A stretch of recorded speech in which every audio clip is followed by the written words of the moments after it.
First of all, I'd like to thank you all for coming out this morning for this important announcement. It is with joy that I announce the appointment of His Excellency Ronald W. Gaynor, Bishop of Lexington, Kentucky, as the 11th Bishop of the Diocese of Harrisburg.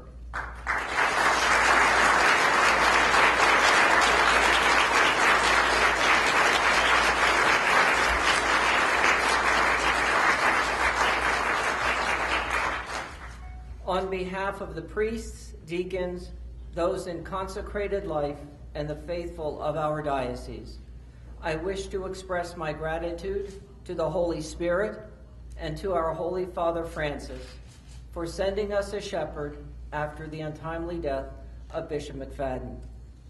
I would also like to take this opportunity to thank the Curia and diocesan staff for all their help to me in administrating the diocese during this period of sede vacante.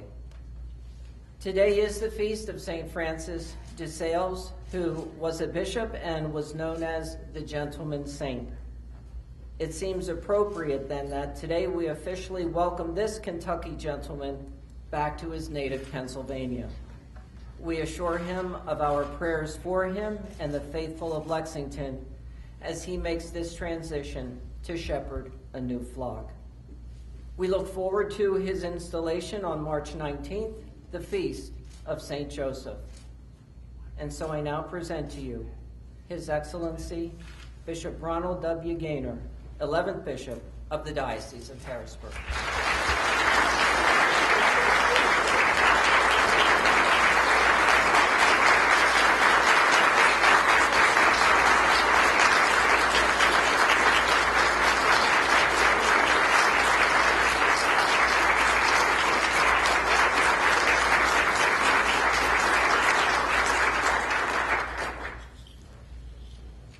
My new friends in Christ, brothers and sisters, thank you so very much for this warm welcome.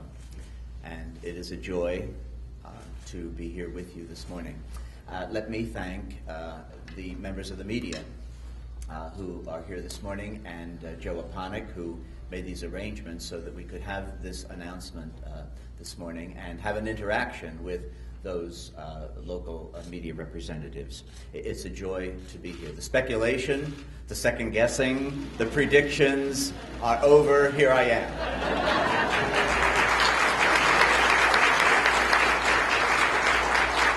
You know, Lexington is horse country, and there's a lot of betting that goes on there. I don't know if anybody had me in first place here, but if you did, you probably won a little something.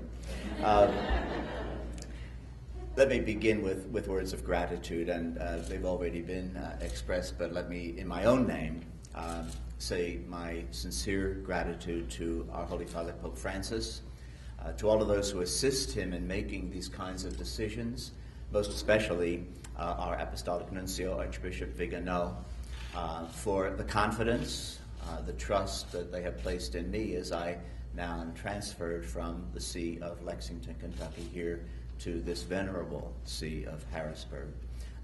It is with great humility and true joy that I accept this as God at work through the authorities of our Catholic Church, and I am humbled and most grateful.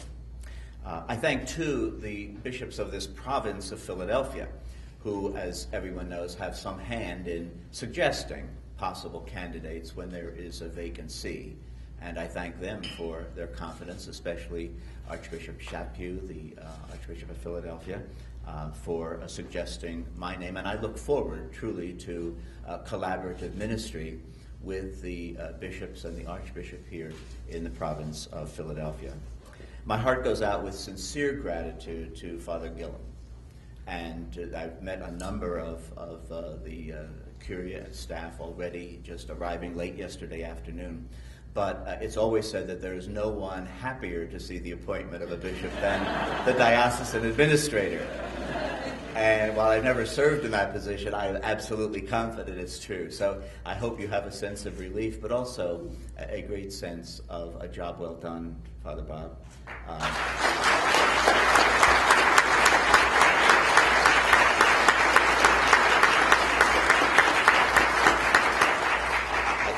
thank you. I thank the Curia and the diocesan staff for all of the sacrifices, for all of for the fidelity with which you've continued the course of the local church here in the Diocese of Harrisburg. Thank you all so very much. I want to recall with reverence and deep respect and gratitude the memory of Bishop Joseph McFadden. His sudden passing was a sadness to all of us, and this local church, I know, continues in its own way to grieve that sudden loss of your shepherd. I knew well Bishop McFadden. While we were not seminary contemporaries, I went to the seminary in Philadelphia. I had 45 classmates who were priests of Philadelphia and frequently visited there as a priest of Allentown. And many times my path would cross with Bishop McFadden in some parishes there in the Archdiocese. We both served together as members of the USCCB Commission on Bishop's Committee on Catholic Education, and then he became the chair of that committee. I was not able to come here to Harrisburg for his funeral mass, but one of my classmates who did come sent me the prayer card that was published in memory of Bishop McFadden. And when I received it in my home in Lexington, I placed it to the left of my computer monitor. And this card has been there since last May. Every time I've gone to my computer, I've seen the smiling face of your shepherd looking at me, and I offered a prayer for his happy repose. Little did I know that the Spirit and working through our Holy Father would choose me to come here as the next bishop. But I hold him in great reverence, and I continue to join with you in praying for Bishop McFadden. There are a number of connections of my home county. As you know, this truly is a homecoming in many ways. I was born and raised in Schuylkill County in Pottsville, and many of you know there are a lot of connections with the bishops of Harrisburg to Schuylkill County. Bishop Leach was pastor in my hometown of St. Patrick's Church. Bishop Rhodes was born in Mahanoy City in Schuylkill County. Bishop Daly, born in Connerton in Schuylkill County. And so there's no stranger. The county, boys from the county who became priests are no stranger here. So I'm grateful for this opportunity to come back to really to my roots in this part of God's vineyard. I want to certainly say that the people of the Diocese of Lexington, the faithful priests, religious, the laity, received this Yankee with great love and affection. And I want to express gratitude through them for these 11 years of the privilege of being the second bishop in a very young mission diocese. We have there 50 counties, 40 of which are in Appalachia. We have some of the poorest counties, some of the highest number of unemployment, and our Catholic Church there is synonymous with help, with charity. Most of those parishes, one per county, some of them with 15 households, are able, because of our Catholic network and dioceses such as Harrisburg, where we did 70 different appeals, mission appeals, that work. I thank the Catholic Extension Society and Catholic Home Missions, without whose help we couldn't sustain Catholic presence in so many of those counties. So 40 of the 62 parishes in Lexington are not self-supporting. And it was a challenge, a great challenge to the diocese to be sure that they had the resources, both the financial resources and also the material goods that were necessary to help the poor manage their lives and their families. So I'm grateful for the love of the flock of the Diocese of Lexington, and I invite you, as I've invited them, to pray for the diocese here, that you keep them in mind as the process of our church works to provide the third bishop of the Diocese of Lexington. I look forward very much to working with the Pennsylvania Catholic Conference. One of the similarities of the Lexington and Harrisburg dioceses is that the capital of Kentucky, Frankfort, is in the Lexington Diocese. And while all 4 bishops were very engaged in the work of the Catholic Conference of Kentucky, because I was most proximate to the capital, I had the opportunity to be there on the Hill and work with the executive and legislative branches. And I look forward to that important body here in our Commonwealth, to speak our Catholic voice in the public forum, to represent the dignity of the human person, the common good, and a just society. It has been very important for me in my whole priestly ministry and certainly as a bishop, and I look forward to being engaged in the work of the Pennsylvania Catholic Conference.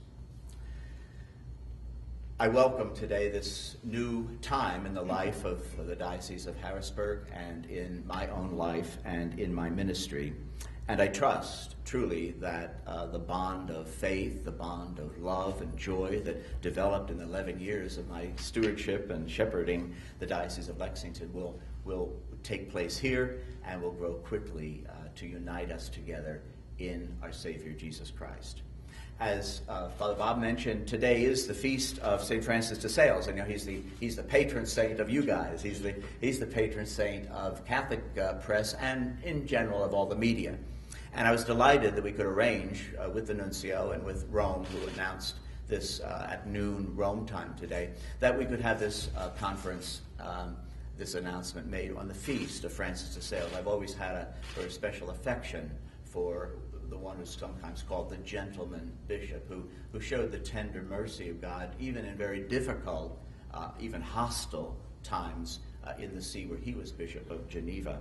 And I'd like to just read a few sentences to conclude my comments this morning from a letter that Francis de Sales wrote in actually 1604,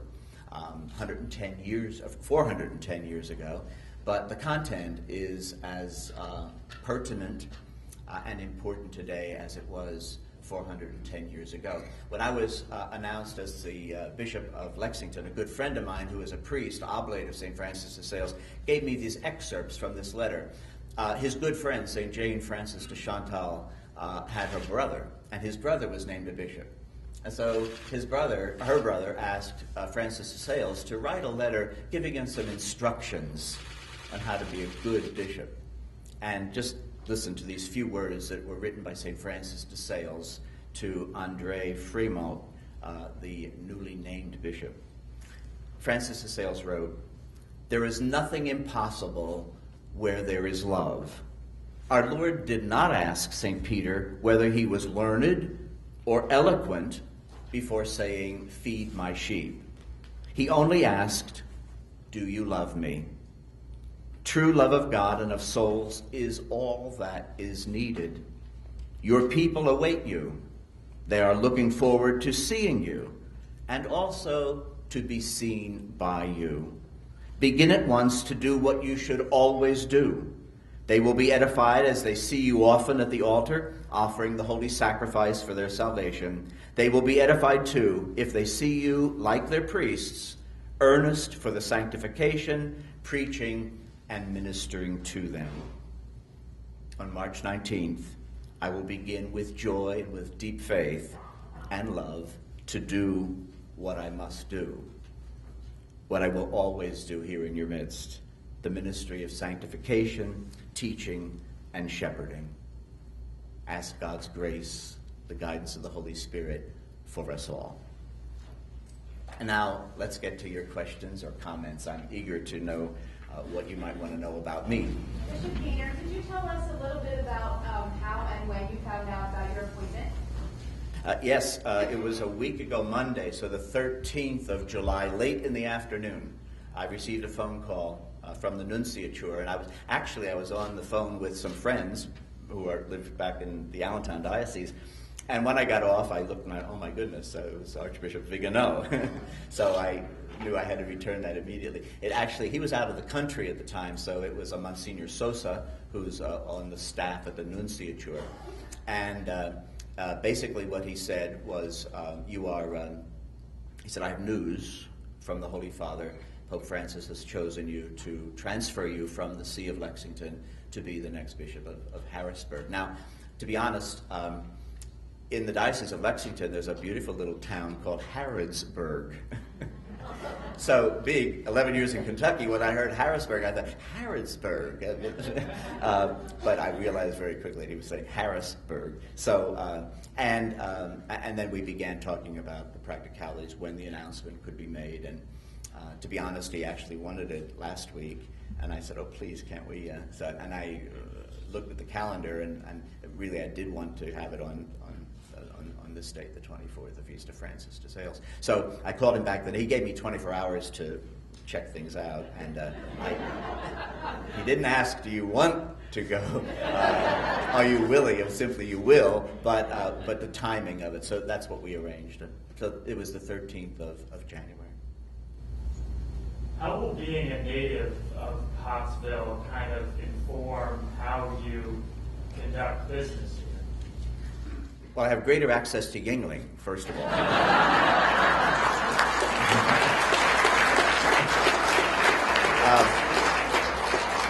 One of the true deficits of Kentucky is it's not available. And yet, I have been amazed of how many people know about Yingling beer.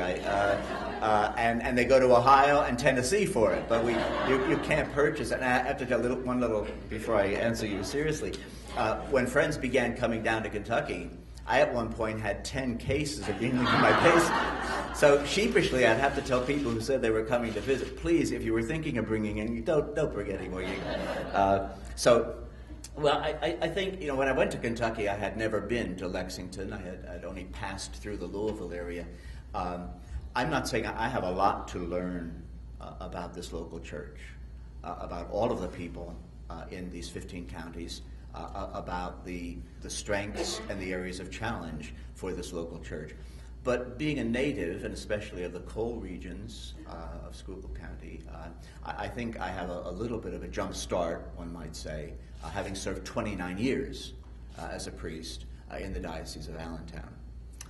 So I hope that I come here with back to my roots with kind of already in my genes some sense of what are the issues of the people here in this part of the Commonwealth. So, but I want to emphasize, although this is truly a homecoming, and I relish that, I really need to be a learner to hear from everyone here in this local church of your rich history, of what are the present strengths and challenges of this church. But I think I'll hear with the ears and the heart, in some sense, of a hometown boy.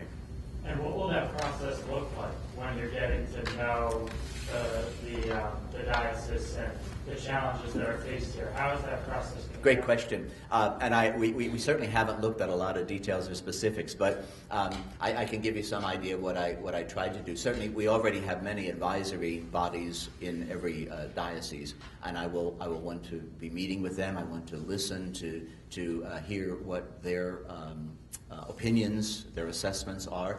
I just completed we have 6 deaneries in the Diocese of Lexington, listening sessions from September until December. I also had in the Diocese of Lexington every year in each deanery a town hall meeting where all of the faithful were welcome to come from that deanery. And I would make maybe a 15-minute presentation on certain issues that I wanted to speak about that were current in the diocese. And then an hour, sometimes an hour and a half, of fielding questions, of listening to what were the challenges in that district of our diocese. So I have tried to be, I think, even those who might criticize me, and they certainly rightly can criticize my ministry, no one would criticize my accessibility, my availability.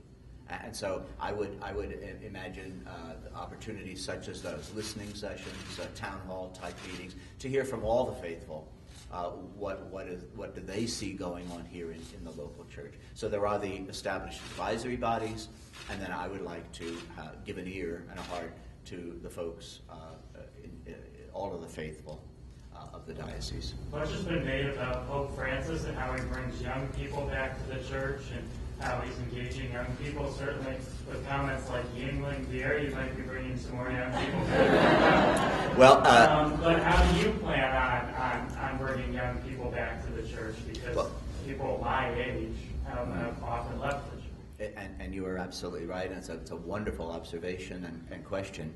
I can tell you what I have done. Again, I need to assess what's already going on here. One of my favorite experiences have been Theology on Tap. I have no idea if that's a program in the diocese, but you get folks there who are not going to come to the parish hall, or perhaps are not coming to Mass, but you can be available to them with a presentation and then a wonderful conversation and dialogue for young adults.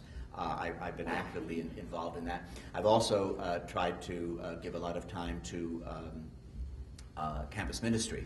I spent a number of years in campus ministry. For 9 years, I was the Episcopal liaison for the Catholic Campus Ministry Association, a national group professional group for campus ministers. And there on college campuses, by way of speaking or just walking through cafeterias and things, to be available to young adults.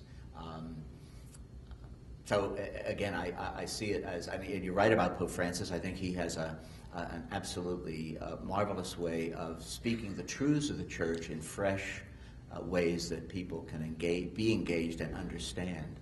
I hope that I might be able to do that. Harrisburg Diocese is significantly bigger than Lexington. Absolutely. How do you feel that will be for you in the sense that you'll have access to more people? That's very true. The Diocese of Lexington is something like 45,000 roughly Catholics, and here I know we're looking at 240,000 or 230-some thousand. So there is a significant difference. I also have much more collaborators here in this diocese. In a smaller diocese like that, you're very much on the front lines as the bishop. So again, I would want to continue my accessibility. I don't know what we'll do to introduce myself to throughout the diocese. Maybe there'll be masses of welcome and the opportunity to do that. But you're right. The establishment here in terms of numbers of schools, the institutions that are here in the diocese, the presbyterate, and the community of priests here are all much larger than the Diocese of Lexington. So I hope that my 11 years in a significantly smaller mission diocese, though, have equipped me to embrace this larger church. Bishop, Pope Francis has said regarding homosexuality, who am I to judge? What do you think about that, and do you share that feeling? I do. I think, there were some things he said before that, someone of goodwill who truly, that there were some qualifiers in that interview that he gave on the airplane. But the truth is that the constant teaching of the Church has been, while the actions themselves we see as immoral, the person does not compromise his or her dignity. And so while every person deserves to be respected. And so he's not judging the individual. He has subsequently said, of course, that the moral assessment of homosexual actions are evil, are immoral. But the persons themselves who may experience an orientation of same-sex attraction have the dignity of God's children. And I think one of the gifts of Pope Francis is to recognize that dignity and reach out, no matter what the person's status, no matter where they are, whether they're actively faithful Catholics or hostile to the Church. He embraces them. So I think that's an important distinction to be made: the dignity of every human person, and we respect that. But Pope Francis isn't alone in that. We just had the privilege of having a man by the name of Andreas Widmer, who was a former Swiss Guard. He wrote a great book, if you haven't read it, The Pope and the CEO. And he gave some wonderful stories about Pope John Paul II, now Blessed John Paul II. Someone asked him, did he ever compromise his values? To his knowledge, did Pope John Paul ever compromise? And he talked about the meeting with General Jaruzelski, who was the head of Poland before the fall of communism, and how everyone expected him to scold him, to reprimand him, and he embraced him.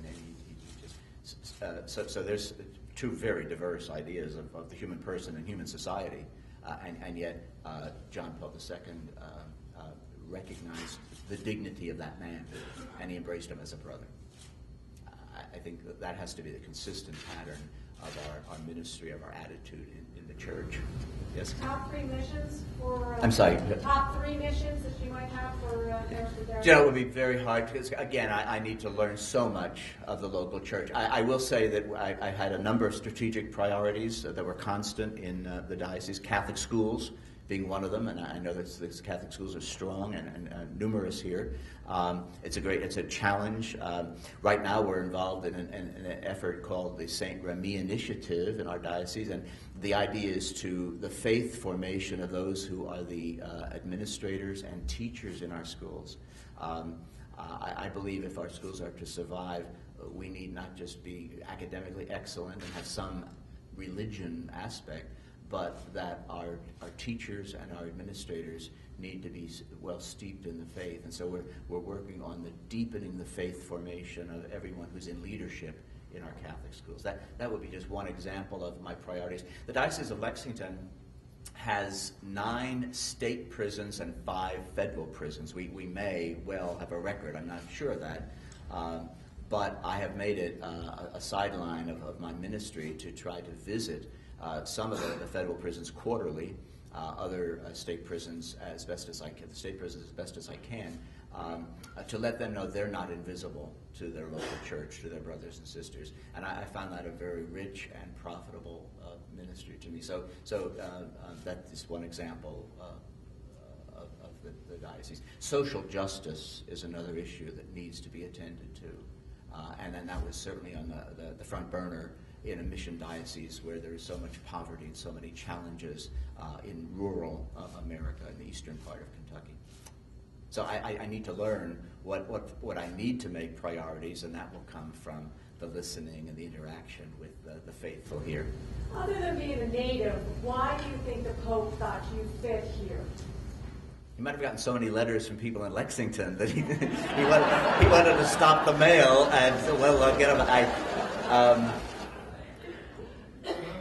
The way, of course, the Pope has many assistants in making this decision, and I presume, as I mentioned a little earlier, that the bishops of this province who know me and see me as a native son suggested my name, one of multiple names, I'm sure. And then the way that works in the Congregation for Bishops is guided by the Holy Spirit and unknown to most people. I would hope that perhaps some assessment of my ministry, the growth that we did experience in Lexington was something that the Holy Father, through his assistance, felt suited me to be the next chapter in the life of this local church. Did you grow Lexington? I didn't know that. Did I? Did you grow it in people who... Well, we certainly grew the ministries in the diocese. Began a marriage and family life ministry, began youth and young adult ministry. We began a pro-life office, began a faith formation office. My vision of a diocese is that we are in service to where the rubber meets the road. We're in service to our parish communities, and we need to be able to be a resource to give guidance where needed and to help our parishes be the most vibrant communities of Catholic faith, in service, in worship, in teaching. And so I hope that the Curia here and the diocesan staff will see ourselves as servants of those who are in the parish communities. That's my vision of a diocese.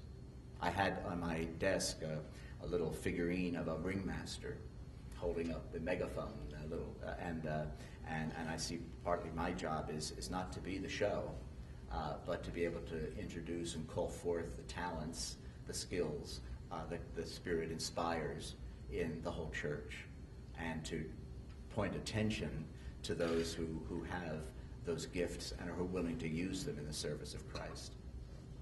Yes, sir. Social justice. What does that mean to you, and how do you, as a bishop, go about battling that? Well, where there is inequality, where there are needs in a local community, we can't close our eyes or look the other way. So as a leader not just in the church, but as a religious leader in society. I think we can name those problems, and we can work, we can muster energy to address them. In Lexington, for instance, there's a group called BUILD, our Catholic parishes. It's an ecumenical group. It's a wonderful, but it's sort of a community action process. It's a national movement. We call it BUILD in Lexington, and I've been engaged in that. I gave some talks on fair housing, for instance, for the poor within the city. Capping the payday loan. It's a great problem in our state, a real debt trap to those who need a small, quick loan that the banks won't grant. And so to cap that, some people are paying over 400% for those loans, and it just becomes a downward spiral of indebtedness. We've been vocal in that, both as the Catholic Conference in Kentucky, but this build to try to make it a local ordinance in the counties, the city-county government. Lexington is an urban county government. The mayor is also the county executive, and to try to muster the force of all of the churches, an ecumenical effort to have a change in local ordinances. So those are the things I'm saying. What are the afflictions? Where is there injustice? Where is the good of society not being served? And to be engaged in that, not to be indifferent. Bishop, some of Pope Francis's actions seem to be pretty unconventional. He's personally calling people seemingly out of the blue. What do you think about that? I think it's great. And I think that breaking... And again, I have the greatest respect. I did meet Pope Benedict many times. Very different personalities, but there was a kindness and a gentleness about him that many didn't understand or experience. But Pope Francis has done this in an amazing way. And I think the bringing in of that informality, again, a love of people, even the fact that he chooses to live in the Casa Santa Marta, around people, to take his meals with the folks who happen to be there, is a sign, I think, of what he needs personally and what he finds enriches his Petrine ministry. So I think this idea of casual contact with people is a wonderful way of him to achieve his mission. Is that something that you might do as well, that same kind of behavior? Oh yeah, I don't hide behind a desk or lock myself up in my office. I remember when I first got there, my door was up. People were not used to seeing the bishop's door open, and it's only closed if someone is in with me, and then we need to close it. But other than that, anyone is welcome to walk in. So I relish that, and I think it's part of my personality to be engaged in relationship with anyone who's in the area. So watch, I'll be walking through your offices, whether you like it or not.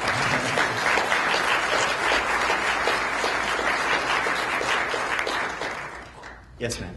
Do you see yourself, with legislative issues, do you see yourself going in different directions or Once again, I am not familiar with Bishop McFadden specifically, or what the positions of the Pennsylvania Catholic Conference.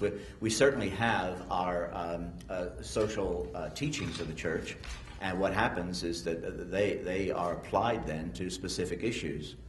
And I can't imagine that I would reverse positions because we're working with the same perennial truths and applying them to whatever current issues might come up in the legislature or with the executive branch. So again, I don't know specifics. I'll be learning that as I deal with the conference. I see the director here, and also whatever local issues there are.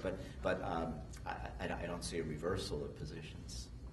See, this is the way that from familiarity, and Kentucky is a very, very non-Catholic area, but approximately 3%, we say, of the 50 counties of Lexington are Catholic. That 3% would be in 10 counties, less than 1% in the other 40 counties. So most of our legislators are not Catholic.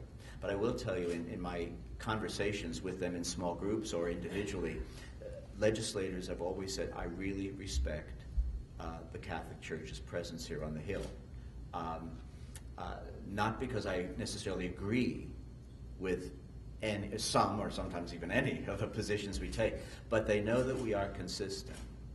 We are not lobbying or advocating from a self-interest. We have established principles and values that are then applied to the hot-button issues of the time. But so we're not always predictable. On life issues, we look like we're Neanderthals, and on sometimes issues for the poor, we look like we're flaming liberals. But they are the same principles that are being applied to the dignity of the human person, the good of society. Bishop, what is your Episcopal motto, and how has that defined yours? Well, thank you. I think it reminded me, as I was looking at Francis de Sales, it's somewhat related to him. My Episcopal motto is, from his fullness, grace upon grace. I remember the day after I was announced as the Bishop of Lexington in December of 2002, I got a phone call from a very serious person who takes care of these things for bishops. And he wanted to know what would my shield be, and I hadn't given any thought to an Episcopal shield. He said, well, does either your father or mother's side have a shield, a family shield? And I said, if either side of my family were ever in a palace or a castle, they were in the servants' quarters. they did not have a family shield. So we began to put that to. Then he wanted to know what my motto was, so I took 24 hours or so. And John, the magnificent prologue of the fourth gospel, of the Gospel of St. John, has always been a rich source of meditation for me, a beautiful introduction to John's gospel. And at John 1:16, there is this, that from his fullness we have all received grace following upon grace, or some translations even say love following upon love. So it reminded me that everything is God's initiative. God has given us all that we need as the first move. Everything we do is a response to that. So from the fullness of God's heart, the incarnation of the Son of God has come, and we have been saved by that divine initiative, and we've received that grace, and God continues to lavish that grace upon us. All we need to do is treasure it and respond by the light of that. So that's my motto: in his fullness, from his fullness, grace upon grace. And you know, the recent apostolic exhortation of Pope Francis, as I read through that, I was reminded of John 1:16, because he says, you know, before the gospel is a challenge, it is a gift. Before the gospel is a command, it is grace.